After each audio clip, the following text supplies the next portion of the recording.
Welcome to the Business Spotlight Series. My name is Nate Woods. I'm a senior partner here at Action Coach Peachtree. Today we're here with Xingú del Rosario. He's the owner of XLVCB Martial Arts Academy in Peachtree City.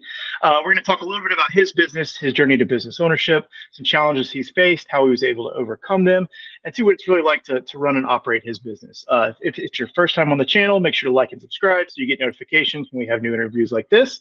And Xingú, welcome. Thanks for being here today. Yeah, thank you for having me. Awesome. Just give us a brief overview about you and your business. So I am a martial arts teacher. I've been doing martial arts since forever. At the age of 4, I actually teach Brazilian Jiu-Jitsu. I'm a black belt under the Machados, under John Machado, and then I also teach capoeira. It's an Afro-Brazilian martial art.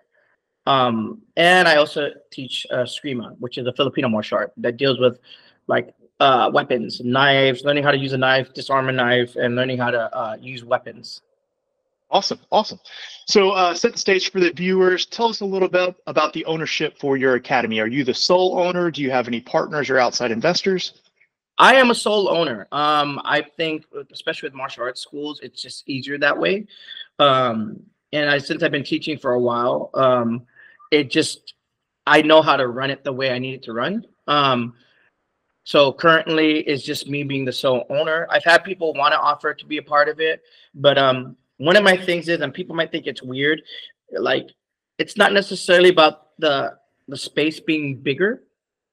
What I notice is sometimes when you make a space that gets too big, people lose connection with each other. So when I found the space where I'm at, I make sure that every inch of that space is utilized so that I know that you're building a strong foundation for the gym to become a family. Because that's one of my biggest main point. Training martial arts, you're trusting this person through combat, right? So that trust, I want it to build outside of the gym. So I always consider everybody in the gym, we're one big family. That's awesome. Really building community within the gym. Exactly. Awesome. So tell me a little bit about what does your day-to-day look like? What role do you play in the business? Me and my wife actually does help me with the studio, and my kids take martial arts as well. So it's awesome because they're young and they like to do stuff. And they want to help. But basically I teach the morning classes, and then I have a break in between for privates. And then I come back mid-afternoon around 4 o'clock till it's about 7:30. I teach the night classes. So that's pretty much my day in and day outs. Teaching these art forms throughout the day, and whenever I have privates in between. Awesome. So I find that having a team of trusted advisors is really beneficial for business owners. Do you have any trusted advisors on your team? Who do you bounce things off of? Oh yeah, I definitely do that. But I don't. It's funny because I think of them. I don't call them like advisors or like business terms in that way. They're my mentors. So basically the people that taught me, since they've been doing it way before I was, right? I always for my jiu-jitsu coach or my professor who I got my black belt under, John Machado, I always call him and seek his mentorship if I have a question about gym etiquette or things like that, because he's done it longer than me. And it's really cool because he's given me a lot of great advice. He's located in Allen, Texas. And he's just a really good mentor. So I actually bounce off a lot of questions off him pertaining to the gym and certain things that might arise. Perfect. That's awesome. So let's talk a little bit about what makes your gym special. So primarily, who are you looking to serve? Who's your target client? For me, it's anyone that wants to better themselves. Again, family is a big thing with me. I think people feel that camaraderie of when they're training with us, but it's about people who want to better themselves. Whether they want to become a better fighter, whether they want to become better at this, want to learn how to protect themselves from being bullied. I had an incident happen with that where this person was getting bullied and was able to use martial arts to defend themselves. Whether it's someone who's been traumatized in some things and wants to feel like they can at least feel strong within. So I cater towards that a lot because martial arts actually saved me from everything and gave me everything, from my wife to my kids to the house that I'm staying in, to even being part of the entertainment business. So I really dedicate a lot to it because I was given an opportunity, and that opportunity helped me go further. So I just wish to give that to other people. Perfect, perfect. So tell me a little bit about your academy. What makes you unique? Why do your members come to you instead of a different training facility? One of my biggest things is one, I convey to people how to get better quickly. I don't put any cap on their learning experience. So I think people like that. Like a person who's a white belt can actually learn the same things that a brown belt or even a black belt. No, it's just a matter of putting in the time. So a lot of people come to me actually to help their games get better. I have people that I teach privately from different states that online they were like, hey, how do I get better at this? So I help out with that a lot. So I think my learning curve when people train with me is a lot quicker. That's what I've been told. And the fact that, again, you feel safe in your environment and you actually come out going, wow, I learned something. Because sometimes martial arts can be overwhelming. And sometimes people will just go, hey, here's this, here's that. And then they don't get it. And then well, you'll eventually get it. My students always tell me, man, every time you explain it, I really understand it and I get what you're talking about. So I think that that is probably one of the biggest things, is that people learn quickly with me. That's perfect. So, talking about getting the word out about your academy, what is one thing that you wish more people knew about your business? Oh, that's a good question. Well, I would like people to know that we are a family gym and that it doesn't matter, kids, women, men, everybody's welcomed. It's catered for everybody, and that we genuinely want you to become better person through martial arts. So that's one of the things I always convey to everybody. I live by this motto that I have in my gym: may my character not spoil my destiny. And that just let people know like we are about character. I sometimes think that could get lost along the way, especially with martial arts, because it can get competitive sometimes. Um, but I do want people to know and I feel when they walk into this gym, they're like, this feels like home, you know? That's awesome. That's awesome. So we talked a little bit before the interview here, and you relocated to the Atlanta area a couple of years ago. When you're rebuilding your business, marketing is extremely important, getting the word out. So when you were rebuilding everything, what did you find was the number one marketing strategy to get people to recognize you and come in? Personally, for me in my business, what really, really works out here, it was different in where I was before. Out here, word of mouth. It's golden, and I love that because trust is the big thing with everybody. So just the fact of word of mouth of like, oh, I know this guy. Hey, you gotta come try it out. And then, I've had people come in like, oh, I heard about you like 3 months ago, and then they come in like, oh my God, this is amazing. I feel like that's stronger, because of where I'm at. It's more of a family environment. Word of mouth seems to be the biggest thing. I've done other stuff before, and the other stuff I did before when I was over where I was at before, it didn't quite work here. That's interesting. So I'll ask you a follow up because I had another interview not too long ago with another guy that relocated from LA, a different industry, but he kind of told me the same thing. So let me ask, when you were back there, what would you say was the best marketing strategy used? For me in LA was a lot of like uh, doing a lot of shows, doing a lot of events. Um, Facebook helped a lot out there as well. So that's what I mostly used out there. I did a ton of like demonstrations at different schools and whatnot. So that helped a lot, passing out flyers, um, those types of things.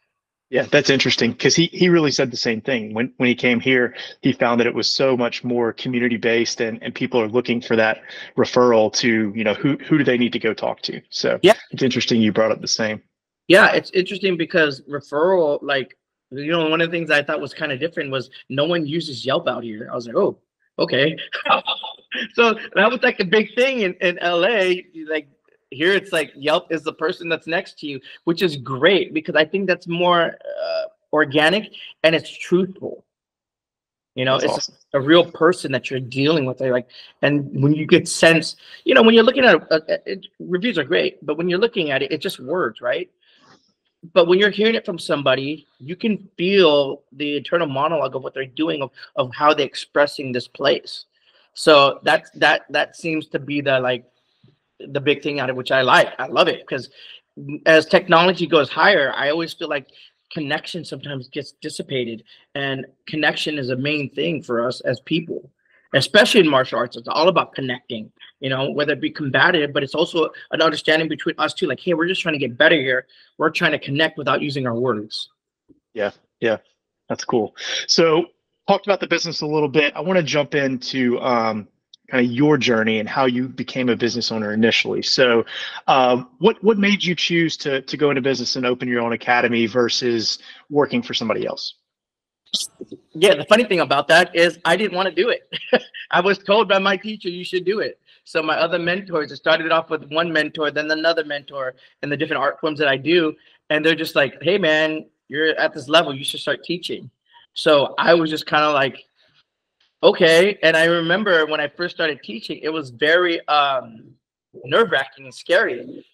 Um, so it was one of those things that it just made me get like really, really, it took me out of my comfort zone because in the truth of it is they knew I needed it. You know, I was like, who am I? If I tell people what to do, why are they? Would they listen?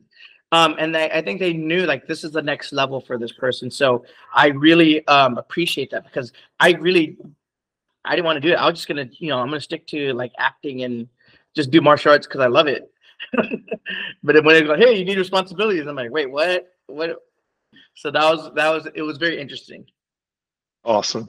So, when you're looking back on your journey, is there something that stands out as a roadblock or a hurdle that you had to overcome that really made a difference in your business ownership? Oh, yes, definitely, because it's still new and everything is the fact that I had to relocate. Knowing to start from the beginning again is never a bad thing.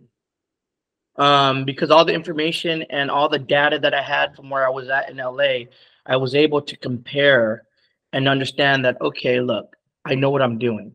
So no matter what, even if it didn't do well here, I know I can go wherever I'm at and I have the confidence of understanding what it is to build something from the bottom up. So, which is really cool because having that data and having that knowledge of doing it, I'm in my third year here, but technically on paper, I'm in my fifth year.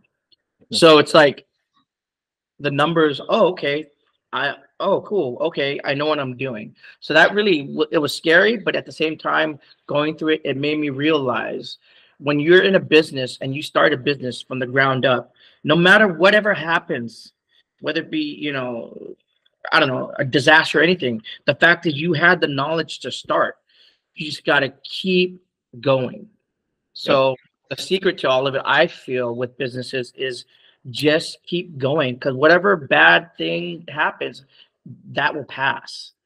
And as long as you're still passionate about what you do and still believe in what you do, you'll still rise up because the only person that can stop you from making your business do well is you. Yep. Yep. So, as you kind of look to the future, where do you see the business in the next 3 to 5 years? 3 to 5 years, having more students, creating bigger families through it, having bigger connections of family. You know, it's already, I see it already happening. So I step back and just watch. And I know the next part of it is having, like, again, that same thing that would happen to me, my upper belts. All right, it's your turn to start mentoring. It's your turn to step up to the plate, you know, doing that because by then I'll have more advanced people underneath me, giving them that responsibility, which could give them that power of understanding that they can do anything. That's cool. That's cool. So, as you expand, do you find that you may have to bring on additional team to help you Yeah. run the academy? Yes, it's gonna probably be like that. In LA, it was definitely like that. So it's the natural course, because especially if you do something that you love, you want to share, and to help that next person later on. You get 10 people, you might get that one person who goes, "Hey, I want to do this. I want to do exactly what you're doing for a living. because it's part of my journey. I see it. At least I could be there to help mentor them in the right direction. Yeah, that's awesome. Bringing people along, sharing your experience so they can do the same. Exactly. Cool. So before we jump into a kind of a rapid fire couple questions, so these will be top of mind. Don't have to think too deep about it. Just first thing that comes up. Sound good? Yeah. All right, here we go. So what is the number one key to success for you? Never giving up. Awesome. What would be one piece of advice you would give other business owners? Business planning and stick to it, but at the same time, be flexible. Awesome. Is there one book or course or podcast that you have read or listened to recently that you highly recommend? Oh, well, I listen to Joe Rogan all the time. So Joe Rogan says. Perfect. And we're always trying to get better. So is there one area of your business that if you could immediately improve it tomorrow, what would you choose? Generating more people awareness.